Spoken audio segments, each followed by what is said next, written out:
Embraer regional jets are fitted with a fuel measuring stick system located under the wings, which provide a mechanical indication of the fuel quantity contained within the wing tanks.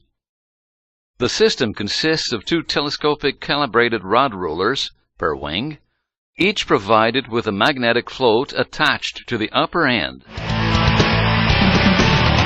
Some aircraft types contain an additional measuring point located at the wing stub. The magnetic float is designed to capture the stick in a position providing visual indications of the total fuel quantity contained within the associated wing tank.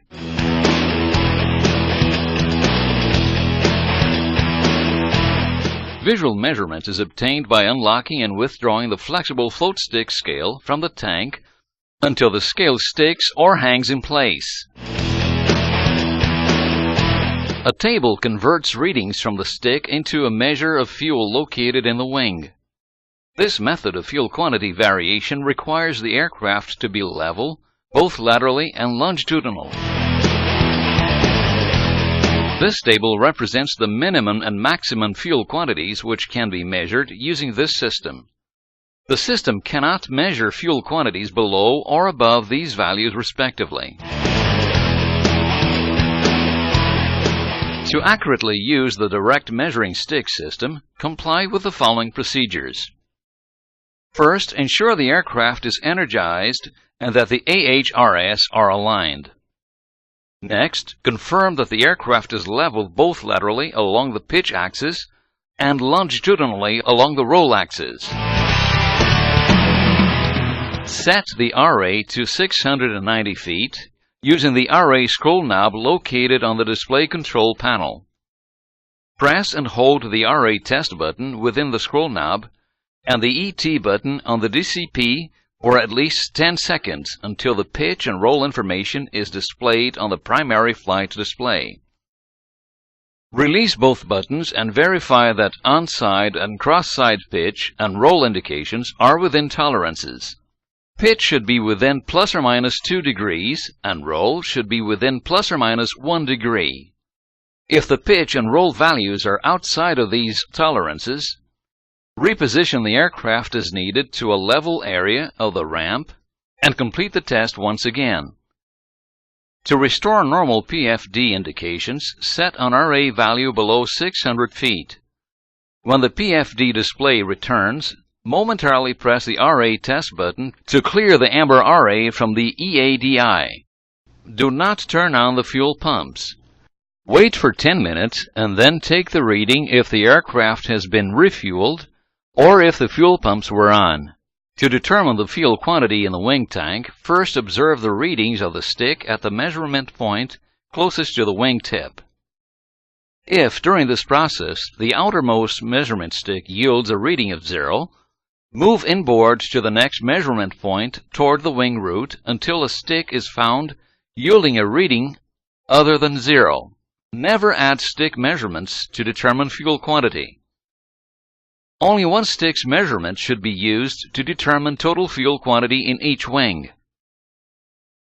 To obtain an accurate stick reading, press and turn the stick counterclockwise to unlock it from the stored position.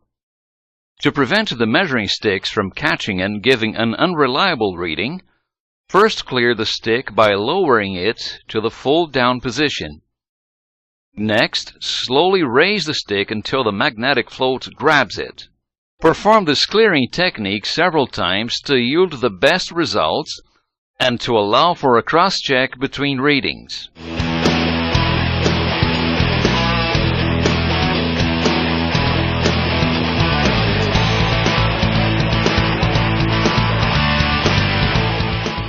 Observe the value of the stick at the point it is level with the lower wing scan surface.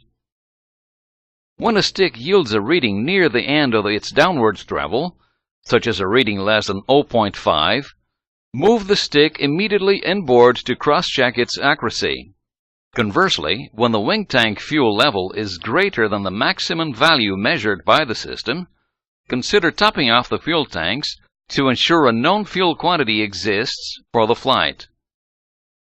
Reference the appropriate table with the measurement from the stick to obtain the total fuel quantity on board.